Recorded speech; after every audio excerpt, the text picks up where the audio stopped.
뭐 형이랑 형수랑 조카들은 뭐예요? 말할 필요가 없습니다, 여러분. 이게 어느 정도 사람다워야지 말을 하지, 사람의 인두껍을 쓰고 있다고 해서 다 사람은 아니잖아요? 갑자기 세무사가 왜 나오지? 그러면은 박수홍 씨는 부동산 등기부를 떼보지 않았다는 말인 거죠. 박수홍 씨 지금 나이가 51살이죠? 부모가 타인이라는 걸 인정을 해야 돼요. 여러분 안녕하십니까? 오늘은 즐거운 목요일입니다. 최근에 박수홍 씨 사건이 화제가 되고 있는데요. 저도 올해 1월에 동치미에 출연했던 사람으로서 박수홍 씨를 원래 좋아하기도 했지만 가까이서 보고 나서 화면에서 보는 것보다 사람이 더 매력적이구나 라는 걸 많이 느꼈는데요. 그런 분이라서 그런지 더 되게 마음이 아팠어요. 요 며칠 박수홍 씨에 관련된 기사들을 보면서 오늘까지도 오늘은 뭐 조카들에 대한 기사까지 나왔던데 그런 일련의 기사들을 보면서 몇 가지에 대해서 말씀을 드리려고 해요. 그러니까 우리는요, 이런 이슈를 보면요, 그냥 궁금증 해소나, 막 그래? 놀라고, 그렇게 끝나서는 안 되고, 이런 사례를 통해서 내가 무언가를 깨달아야 되는 거예요. 그러니까 내 삶을 반추해보고, 그런 기회로 삼으셔야 되는 거예요. 그런 면에서 제가 몇 가지 말씀을 드리려고 합니다. 제가 말씀드릴 내용은요, 첫 번째는 박수홍 씨에 대해서, 그 다음에 두 번째는 그 세무사 분에 대해서도 기사가 났더라고요. 그리고 세 번째는 그 엄마. 그렇게 말씀을 드리려고 합니다. 그러면 그 형이랑 형수랑 조카들은 뭐예요? 말할 필요가 없습니다, 여러분. 아니, 이게 어느 정도 사람다워야지 말을 하지, 그렇지 않은 사람들한테 제가 말씀드렸잖아요. 돼지한테 노래를 가르치려고 애쓰지 마라. 그럼 어떻게 돼요? 그 돼지를 짜증나게 하고요, 가르치는 사람을 좌절시키는 거예요. 그래서 사람이 아닌, 그러니까 우리가 사람의 인두껍을 쓰고 있다고 해서 다 사람은 아니잖아요. 여러분들도 알고 계시지만 사람이 아닌 뭐 돼지나 벌레나 그런 종류의 동물들에게 입 아프게 얘기할 필요가 없는 거죠. 비난할 필요도 없어요. 욕할 필요도 없고. 그래서 그 형과 형수와 조카들은 좀 나이가 어려서 더 마음이 아픕니다. 그 뭐 형하고 형수는 자기가 그런 삶을 살았으니까 어쩔 수 없다 치겠지만, 그 조카들은 나이가 어린데도 인간으로서 길러진 게 아니잖아요. 그렇지 않겠습니까? 그래서 더 안타까운 거죠. 그래서 그 사람들은 논외로 하고요. 자, 그 기사를 한번 같이 보면서요, 한번 박수홍 씨 그 세무사 그리고 그 엄마에 대해서 한번 저의 생각을 말씀드리도록 하겠습니다. 자, 보면요, 이 매일경제 기사고요. 박수홍 세무사 친형 묵묵부답 소명자로 제시해야 라고. 아니, 왜 갑자기 세무사분이 입을 열게 됐는지는 모르겠는데요. 아무튼 갑자기 이분이 이렇게 얘기를 했어요. 그 기사를 같이 보겠습니다. 자, 박수홍 씨죠. 인생이 무너지는 경험을 했어요 라고 하시는데요. 저도 했습니다. 인생이 무너지는 경험. 어떤 내용인지 한번 볼게요. 자, 방송인 박수홍 55살입니다. 친형의 거액 횡령을 인정하고 최후 통첩한 가운데 박수홍 형제와 오랜 기간 일한 세무사가 입을 열었다. 자, 여기까지인데요. 박수홍 씨가 친형의 거액 횡령 사실을 인정하고, 이거는 기사가 잘못된 거죠. 인정을 할 수가 없는 거죠. 그러니까 이거는 박수홍 씨가 친형의 거액 횡령 의혹을 제기한 거잖아요. 의혹을 제기한 상태이고, 아직 몰라요. 친형 말을 들어봐야 되는 거예요. 그리고 인정이란 말은 쓰면 안 되는 거죠. 그래서 박수홍 씨가 의혹을 제기하면서 친형한테 너의 입장을 해명해라 라고 최후 통첩을 했죠. 자, 그런데 갑자기 세무사분이 입을 열어요. 어떤 내용인지 한번 볼게요. 저는 이 기사를 읽으면서 갑자기 세무사가 왜 나오지? 라고 생각을 했는데요. 자, 31일 문화일보는 박수홍의 출연료와 재테크 과정 등 집안의 자금 흐름을 알고 있는 세무 담당자 A씨와 인터뷰를 단독 보도했다. 그 인터뷰를 하신 건데요. 세무 담당자인데 세무사인가요? 여기선 세무 담당자로 나오거든요. 근데 이분이 박수홍의 출연료하고 재테크 과정 등 집안의 자금 흐름을 알고 있대요. 그러면은 출연료가 박수홍 거라는 것을 알고 있다는 거잖아요. 이 세무사님이 어떤 역할을 했는지 모르겠는데요. 구체적인 업무 위임을 받아서 업무를 처리했는지는 나와 있지 않으니까 그건 모르겠어요. 근데 그분이 얘기하시는데, A씨는 인터뷰에서 박수홍 형의 횡령 의혹에 대해서 이해할 수 없는 일들이 벌어진 것은 분명하다 하며 조심스러운 입장을 밝혔다. 문화일보에서 인터뷰 요청을 해서 한 것인지 잘 모르겠어요. 세무사의 등장 시점이 되게 이해가 안 되고, 이어서 뭐라고 하냐면요, 박수홍 씨의 말을 듣고 문제가 있는 부분이 보여 소명 자료를 친형에게 요청했다. 그런데 답변을 안 하고 있다. 소명 요청을 계속 했는데도 묵묵부답이다. 가족들 뒤로 피하려 하는 느낌이다. 친형의 이야기를 들어보고 싶은데 전혀 답을 안 하고 있는 상황이라고 설명했다. 마치 세무사이잖아요. 그러면은 만약에 이 두 형제 간의 일 처리를 맡아서 한 분이라면, 위임을 받아서 한 분이라면 이렇게 대답하시면 안 될 것 같아요. 그러니까 이거는 진짜 제3자의 표현이잖아요. 그냥 뭐 기자처럼, 마치 객관적인 사실을 알고 싶어하는 기자인 것처럼 제3자의 입장에서 나 이거 사실을 알고 싶은데 물어봤는데 묵묵부답이야, 그렇게 얘기를 하는 거죠. 나는 전혀 모르는 거예요. 이 일에 전혀 관여되어 있지 않아요. 전혀 몰라요. 근데 앞에 서두에 박수영의 출연료, 재테크 과정 등 집안의 흐름을 알고 있는 세무사 담당자로 나오거든요. 그래서 무슨 관계인지 알 수가 없어요. 이걸 잘 알고 있는데 세무사무는 처리하지 않았다는 것인지, 잘 알고 있는데 나는 일은 모른다고 하는 것인지 불분명해요. 계속 볼게요. 세무 담당자는, 이게 세무사면 세무사라고 쓸 텐데 계속 세무 담당자라고만 나오거든요. 자, 세무 담당자는 지난해 초 친형이 박수영이 모르는 다른 법인을 만들었다는 의혹에 대해 법인 하나는 친형 가족의 100% 지분을 갖고 있다. 그렇게 법인 지분을 나누는 것에 박수영이 동의했다고 했다. 자, 그러면은 무언가 개입을 한 것 같죠? 지분이 100%다. 이런 구체적인 사실을 알고 있잖아요. 근데 뭐라고 얘기를 하냐면요. 법인을 만드는데 친형 가족이 100% 지분을 갖고 있는 건 이상하잖아요. 근데 그렇게 법인 지분을 나누는 것에 박수영이 동의했다라고 했다죠. 그럼 뭐예요? 나 들은 얘기야. 만약 여러분 이 세무사님이 이 업무를 처리하는 분이었다면 박수홍의 자금으로 나온 법인을 설립을 하는데 지분이 100% 다 친형 가족으로 되어 있다면 자기도 이상하잖아요. 이상하니까 박수홍이 동의했다고 했다. 이렇게 하면 안 되죠. 어떻게 해야 돼요? 확인을 해야 되잖아요.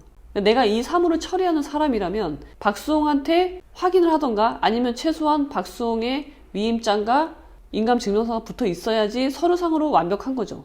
그냥 형이 그렇게 박수홍이 동의했어. 그렇다고 하던데, 그래, 오케이. 그런 사람 아무도 없어요. 변호사든 법무사든 세무사도 마찬가지예요. 내가 어떤 사무를 맡아서 처리하는데 당사자가 아닌 다른 사람이 당사자의 재산에 대해서 처분을 해. 그럼 어떻게 해요?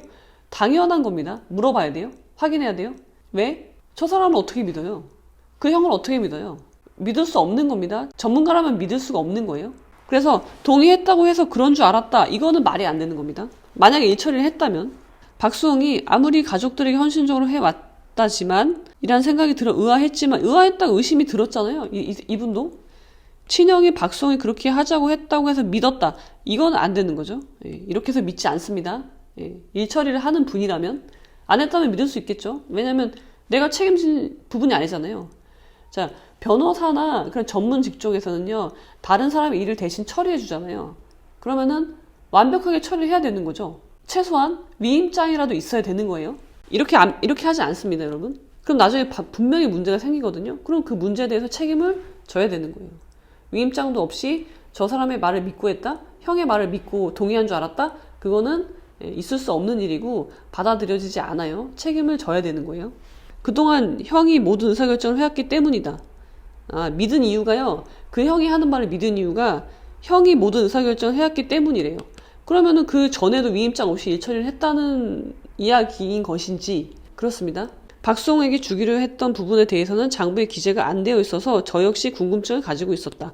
개인의 재산 증식에 돈이 쓰인 건데 그 돈의 출처가 어디인지 소명을 받아봐야 한다고 말했다. 그러니까 좀 표현이요, 되게 애매해요. 내가 이 일을 했다는 것인지, 나는 이 일을 하지 않고 그냥 제3자였다는 것인지, 마치 남의 일을 얘기하듯이 하는 부분이 약간 이해가 안 돼요. 또 세무 담당자는 친형이 나서서 대화를 하고 소명 자료를 제시해야 한다. 그렇게 되면 소명되는 부분도 있을 것이라며 잘못한 것이 있는 반면 잘못하지 않은 것도 있을 수 있다. 저희들이 지금까지 일반적으로 파악한 내용을 보면 피해 규모가 100억 원과는 다를 수 있다. 이거는 관여를 했다는 것 같은데, 나도 좀 아는 것 같은데, 근데 100억은 아니야. 소명하면 뭐래요? 소명이 되는 부분이 있다. 소명되는 부분이 있을 거야. 그러니까 잘못하지 않은 것일 수도 있다. 피해 규모는 100억이 아닐 수도 있다. 이걸 보면은 굉장히 내부 사정을 잘 아는, 아니면은 그 사무를 처리했던 사람인 것처럼 보여요. 근데 그랬다면 이 위임 여부를 확인하지 않은 거, 동의 여부, 이거는 분명히 문제가 됩니다. 이게 다 소용없죠. 형이 마티즈를 타고 다녀서, 형이 근검 전략해서, 형이 동생을 위해서 헌신적으로 살았기 때문에, 그래서 법률행위를 하는 걸 믿어? 안 되는 거죠. 말이 안 되는 겁니다. 믿지 않아요? 전문가는 당연히 믿지 않고요. 여러분들이 일 처리를 할 때도 믿으시면 안 됩니다. 그게 가족이라고 하더라도. 왜? 지금 여러분들이 법률행위를 하는 거잖아요. 자, 결혼은 법률행위예요. 종신계약을 맺는 거예요. 저 사람이랑 내가 육체적, 정신적 결합으로 평생 동안 같이 하겠다는 계약을 맺는 거예요. 내가 그 의미를 몰라도요. 법은 이미 그 의미를 부여하고 있어요. 자, 내 형이야, 내 엄마야, 내 아빠야. 법률행위를 해. 부동산을 매매해. 그런 것들 내가 의도했건 안 했건 여러분은 법률행위를 하는 거예요. 그러면은 상대방이 그 법률행위의 당사자인지부터 확인하는 게 첫 번째예요. 우리가 게임을 하잖아요. 우리가 협상을 하잖아요. 제일 먼저 해야 되는 일이 뭐예요? 나랑 협상하는 저놈이 권한이 있는 놈인지 확인하는 거. 그게 가장 중요한 거예요. 왜? 나 쟤랑 협상 다 했는데, 다 해가지고 사인까지 다 했는데 봤더니 제가 권한이 없네? 권한자가 아니네? 그럼 나 뭐 한 거예요? 뻘짓한 거죠. 그렇기 때문에 가장 먼저 확인하는 거는, 계약서를 쓸 때 가장 먼저 확인하는 거는 저놈이 맞나? 지금 동의했다는데 박수홍이 동의한 거 맞나? 박수홍의 권한을, 박수홍의 재산을 처분하는데 제가 위임받은 건 맞아? 정당한 권한이 있는 사람이야? 내가 그런 사람이랑 법률행위를 하는 게 맞아? 그게 가장 기본 중에 기본이고요. 전문가라면 전문가뿐만이 아니라 여러분들도 법률행위를 할 때 절대 간과해서는 안 되는 제일 중요한 점은 바로 그거예요. 근데 그걸 안 했다는 거잖아요. 말이 안 되는 겁니다, 여러분. 여러분들 법률행위 하실 때도 그런 점을 조심하셔야 돼요. 자, 그러면서 박수홍에 대해 처음 만났을 때는 오히려 박수홍 씨와 싸웠다. 그동안 우리가 알고 있던 것과는 전혀 다른 이상한 이야기를 하니까, 이게 전문가가, 세무사라는 전문직을 가진 사람이 하는 얘기가 아닌 것 같아서, 이거는 그냥 동네 사람이 얘기 듣는 거, 야, 누구 말이 맞냐? 네 말이 맞아, 네 말이 맞아. 그냥 그 정도밖에 안 됐는데, 이렇게 보면은 일 처리를 안 하신 것 같고, 그런데 몇 차례를 만나서 자료를 점검하는 과정에서 오히려 우리가 박수홍 씨를 위로했다. 몇 차례 만나서 자료를 점검까지 했다는 거는 관여가 되어 있다. 일 처리를 한 것으로 보이는데 알 수가 없어요. 기사 내용을 봐서는 도대체 뭔 말인지 잘 모르겠습니다. 이 세무사님이 왜 이런 인터뷰를 하신 건지도 모르겠고, 무슨 말을 하고 싶은 것인지도 잘 모르겠어요. 박수홍 씨를 위로했다. 이것도 역시 제3자 동네 사람 입장인 거죠. 세무사님이 만약에 박수홍 형과 박수홍 씨의 일을 처리했다면 위로하는 게 아니죠. 책임을 져야 되는 거죠. 법적인 책임, 관계, 책임 소재가 어떻게 되는지 그걸 따져야 되는 것이지, 위로하는 문제가 아니에요. 예. 지난주는 특히 많이 힘들어하고 불안해해서 걱정이 많이 됐다. 이것도 역시 동네 친구 모드로 전환이 됐죠. 자, 이 매체는 상가 7, 8개 중 1개만 박수홍의 명의이며 대다수는 친형과 가족의 소유로 돼 있다고 밝혔다. 자, 박수홍 친형 부부의 횡령 의혹은 박수홍이 운영하는 유튜브 채널 검은 고양이 다홍 블랙캣 다홍에 올라온 댓글 폭로에서 시작됐다. 자, 누군가 이제 댓글을 올린 거죠. 근데 여러분, 근데 상가 7, 8개 중 1개만 박수홍의 명의이다. 그러면은 박수홍 씨는 부동산 등기부를 떼보지 않았다는 말인 거죠. 박수홍 씨 지금 나이가 51살이죠? 만으로 51살이죠? 그래요. 그 다음에 계속 보실게요. 글쓴이는, 자, 댓글 다신 분이죠. 박수홍 30년 평생 1인 기획사, 30년 전 일 없던 형 데려와 매니저 시킴, 박수홍 출연료 모든 돈 관리 형이랑 형수가 함이라며, 박수홍이 뒤늦게 자신의 통장과 자산 상황을 확인했을 때 다 형수, 그의 자식들 이름으로 돼 있는 것을 확인했다. 이것도 기사가 좀 확인했다고 폭로했다겠죠. 이어 계약금 포함 출연료 미지급액이 100억이 넘고 지금 그들은 도망친 상황이라고 덧붙였다. 언제 확인한 거예요? 박수홍이 뒤늦게 자신의 통장과 자산상을 확인했을 때, 그러면은 30년 동안 자신의 통장과 자산상을 확인하지 않으신 거죠, 박수홍 씨는? 저는 물론 이 사태에 대해서 매우 안타깝고 박수홍 씨를 위로하고 싶지만 이 점은 문제가 있다고 생각합니다. 그러니까 박수홍 씨뿐만이 아니라 우리도 여러분 한번 반추해 보셔야 돼요. 혹시 나는 그러지 않은지 내 상황을 점검해 보셔야 돼요. 이 같은 사실이 알려지자 박수홍은 지난 29일 자신의 인스타그램에 전 소속사와의 관계에서 금전적 피해를 입은 것은 사실이다. 그 소속사는 제 형과 형수의 명의로 운영돼 왔다며 친형부부 횡령을 인정했다. 이것 때문에 인정했다고 표현했구나. 이걸 인정한 게 아니죠. 횡령을 인정했다가 아니라 횡령 의혹을 인정했다라고 가던가, 표현을. 마치 횡령을 인정했다라고 이상하잖아요, 말이. 이렇게 쓰면 안 되죠. 횡령 의혹을 부인하지 않았다라고 가던가, 그렇게 해야 맞는 거죠. 그러니까 이 댓글을 부인하지 않았다는 거잖아요. 예. 자, 계속해서 보실게요. 그는 큰 충격을 받고 박수홍 씨는 큰 충격을 받고 바로잡기 위해 대화를 시도했지만 현재까지 오랜 기간 동안 답변을 받지 못한 상황이다. 현재는 그동안 벌어진 일들에 대한 객관적인 자료를 확보하고 다시 한번 대화를 요청한 상태다. 마지막 요청 이에 이해도 응하지 않는다면 더 이상 그들을 가족으로 볼 수 없을 것 같다면서도 부모님은 최근까지 이런 분쟁이 있었다는 사실을 전혀 알지 못했다. 부모님을 향한 비난은 멈춰주시기 바란다고 당부했다. 그러니까 박수홍 씨가 부모님에 대한 사랑이 굉장히 애틋해요. 절절한 것 같아요. 자, 부모님은 볼까요? 부모님은 최근까지 이런 분쟁, 그러니까 형이 횡령했다는 사실을 몰랐겠죠. 몰랐을 것 같아요. 그렇지만 그런 관계, 30년 동안 이어져 온 지금 비단 횡령만이 문제가 아니잖아요. 그래서 이 부분에 대해서 지금 특히 엄마가 얘기가 나오는 것 같은데 과연 몰랐을까라고 우리가 의혹을 제기하는 거잖아요. 그렇지만 그것을 아예 하지 말아달라고 부탁하는 거죠. 그래서 박수홍 씨가 부모님에 대한 사랑이 너무 절절하다라고 생각을 해요. 제가 이 부분에 대해서 드리고 싶은 말씀은요. 자, 우리가 덕에 대해서 얘기할 때요. 덕은 뭐뭐 다음인데요. 군군 신신 부부 자자예요. 그 네 가지. 자, 임금은 임금답고 신하는 신하답고 부모는 부모답고 자식은 자식다운 것이 덕인데, 자, 자식의 자식다움은 뭐예요? 효입니다. 효. 부모에 대해서 효도하는 거예요. 그리고 부모의 부모다움은 뭐예요? 자애입니다. 자애. 자, 자식의 자식다움은 효도라고 했잖아요. 부모에 대한 효도. 근데 그 효도는요, 절대적인 효도가 아니에요. 무절제한 효도를 말하는 게 아니에요.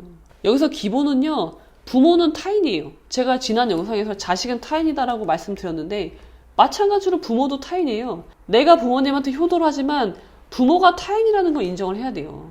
그러니까 다른 사람인 부모에 대해서 효도하는 것이에요. 효도를 제대로 하려면 어떻게 해야 되는 줄 아세요? 나를 먼저 알아야 돼요. 그러니까 나를 사랑하는 만큼 타인인 부모한테 효도할 수 있는 거예요. 마찬가지로 자기를 사랑하지 않는 사람은 아무것도 못해요. 그거는 다 거짓말이에요. 거짓말이고 의무감에 하는 것이고, 그래서 저는 이런 생각이 들었어요. 박수홍 씨가 자기 자신을 사랑할까? 그러니까 나를 버리고 그냥 무조건적으로 부모한테 효도하는 게 효도가 아니라는 거예요. 그거는 무절제한 거, 사랑은 절제가 필요한 겁니다. 근데 박수홍 씨가 어머니에 대한 사랑은요, 부모님에 대한 사랑은 절제가 없는 것 같아요. 절제하지 않고 무조건적인 사랑, 절제하지 않는 사랑, 무조건적인 희생, 그리고 거기에 나는 없어요. 나를 사랑하는 마음이 박수홍 씨가 있었다면 그런 사랑을 하지 않았을 거라고 생각해요. 부모에 대한 효도가. 그리고 보면은 박수홍 씨가 엄마랑 독립이 되어 있지 않은 느낌? 저는 그 미우새라는 그 예능을 별로 좋아하지 않는데요. 왜냐면 다 큰 자식들을, 이 미성년 자녀들이 아니잖아요. 다 커서 40대, 50대인 자녀들을 놓고 그 엄마들이 이제 보면서 이렇게 얘기하는 거잖아요. 마치 어린아이들을 대하듯이 하는 게, 저게 부모와 자식 관계가 저게 독립이 안 돼 있는 거 아닌가? 저거를 예능으로 보여준다는 게 전 너무 거부감이 느껴졌거든요. 약간 무섭기도 하고, 그렇게 관찰하는 것 자체도 굉장히 낯설고, 그러니까 물론 이례적으로 할 수는 있어요. 근데 그걸 계속적으로 한다는 것은 모두 문제가 있는 게 아닌가. 그 부모 모두가 그렇게 생각을 했고요. 그 엄마, 그러니까 독립된 성인이 되지 못한 상태인 것 같아요. 그 엄마도 그렇고 박수홍 씨도 그렇고 엄마를 너무 사랑하는데 그 사리가 없는 사랑. 논어에서 이렇게 얘기를 하죠. 모든 일은 사리입니다. 일의 이치. 가족이어도 마찬가지인 거예요. 내 부모니까, 내 형제니까 내가 무조건적으로 사랑해야 되는 게 아니거든요. 다 타인이거든요. 기본적으로 타인인 걸 인정해야 되는데 그걸 인정하지 않아요. 그리고 내가 죽어나도 사랑해야 된다고 생각을 하는 거예요. 그렇지 않다는 겁니다. 자신을 사랑하지 못한 사람은요, 부모를 사랑할 수 없는 거예요. 제대로 사랑하는 걸 말하는 겁니다. 그러니까 사리에 맞게. 엄마가 나한테 부당하게 대하잖아요. 그러니까 사리에 맞지 않은 일을 나한테 시킨다거나 그런 걸 요구한다거나 그런 식으로 관계를 정립시키려고 하면 내가 그걸 문제 제기를 해야 되는 거예요. 이건 사리에 맞지 않다. 근데 난 엄마를 사랑해. 그러면 어떻게 해야 돼요? 저 사람을 사리에 맞게 세워주는 게 사랑인 거예요. 그러려면 내가 먼저 사리에 맞게 서야 되고, 우리가 논어에서 이립을 얘기하잖아요. 이립이 뭐예요? 세워주는 거죠. 어떻게 세우는 거예요? 사리로 세워주라는 얘기예요. 그냥 사리고 뭐고 필요 없고 엄마가 하는 말은 무조건 난 다 들어주고 엄마가 행복하면 되고 엄마가 웃는 게 좋고, 그건 여러분 사랑이 아닙니다. 그건 제대로 된 효가 아니고요. 제대로 된 부모에 대한 사랑이 아니에요. 마찬가지로 부모도 마찬가지인 거죠. 무조건적으로 헌신하고 사랑하는 게 사랑이 아니에요. 그 사랑은 사리에 맞아야 돼요. 그리고 결과적으로는요, 내 자식을, 내 부모를 사리에 맞게 만들어주는 게 그게 진정한 사랑입니다. 근데 제가 볼 때는 박수홍 씨도 그렇고 그 엄마도 그렇고 그런 게 결여되어 있는 것 같아요. 그래서 더 안타까워요. 왜냐면 박수홍 씨가 엄마에 대한 사랑이 결국은 이런 결과를 초래한 거니까. 과연 그것이 효도일까? 예, 그런 생각을 좀 했고요. 우리 인생 길기 때문에 오래 가는 게 중요하다는 거예요. 오래 가는 게. 내가 지금 잠깐 부모한테 효도하는 게 중요한 게 아니라 오래 가는 거. 그러려면 사리에 맞아야 돼요. 모든 일이. 그렇지 않으면 오래 못 갑니다. 30년은 속일 수는 있어요. 근데 더 이상 못 가잖아요. 지금 이 사건처럼. 그래서 사리에 맞지 않으면 다 무너지게 되어 있는 거예요. 박수홍 씨 역시 사리에 맞지 않게 행동을 한 것이라고 저는 보여져요. 자, 엄마에 대한 관계도 마찬가지고 사랑이 무엇인지에 대한 정확한 인식이 없었다고 보여지고요. 그리고 두 번째는 성인인데 법률행위를 하는데 내 명의의 법률행위를 하는 것인데 확인하지 않는다. 바쁘니까 바쁘고 형이 관리를 해주니까 그냥 부동산은 어떤 물건을 사고 그런 건 형이 도와줄 수 있는데 계약도 도와줄 수 있죠. 근데 뭐예요? 등기부를 한 번도 떼어보지 않았다. 그거는 저는 성인으로서 사리에 맞지 않는 행동이라고 생각을 합니다. 통장을 한 번도 보지 않았다. 내 명의의 등기부를 한 번도 본 적이 없다. 그걸 알게 된 것이 착한 임대인 행사에 동참하기 위해서 박수홍 씨가 선한 마음으로 확인해 봤더니 그제서 확인한 거죠. 확인해 봤더니 내 명의가 아닌 걸 알게 됐다잖아요. 근데 착한 임대인 그때 비로소 알았다는 것은 그러니까 사리에 맞지 않는 행동을 그동안 한 것이다. 그래서 박수홍 씨의 그 선량하고 선한 마음 있잖아요. 선한 마음. 부모를 사랑하고 그런 마음들이 가득한데 그것이 좋게, 그러니까 정제돼서 표현되지 못한 것, 그러니까 바깥으로 발현되지 못한 것들로 인해서 이런 일들이 발생한 것이라고 보고요. 이게 정제돼서 바깥으로 발현되지 않았던 점이 매우 안타깝게 생각을 합니다. 우리가 이 사건을 통해서 받는 교훈은 뭐가 되겠어요? 자, 살이라는 건 굉장히 중요해요. 일의 이치. 여러분들이 성인이잖아요. 미성년자는 그래도 여지가 있어요. 괜찮아요. 근데 내가 성인인데 여러 번 법률행위를 하고 계약을 하는 것들 다른 사람한테 맡길 수 있어요? 근데 맡기는데 전혀 관여하지 않는다. 저 사람이 나랑 내 친형이니까, 내 엄마니까, 내 아빠니까 믿는다. 그거랑 법률행위를 하는 거랑은 별개의 문제입니다, 여러분. 우리가 사는 사회 시스템이 그렇게 되어 있어요. 그렇다면 그 룰을 알고 그렇게 하셔야죠. 마치 딴 나라에 사는 것처럼 그렇게 행동하시면 안 되는 거예요.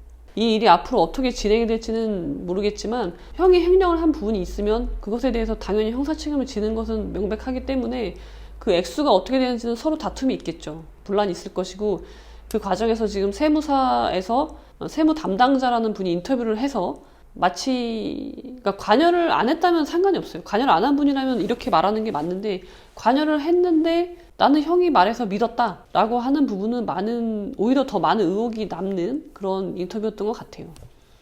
자, 그렇습니다, 여러분. 우리가 삶을 살면서 여러 가지 일에 봉착하게 될 것인데 가장 중요한 건 살이에요, 살이. 내가 지금 하는 말과 행동이 살이에 맞는 것인지 끊임없이 살피고 생각하는 사람이 되기를 바라면서 오늘은 여기까지.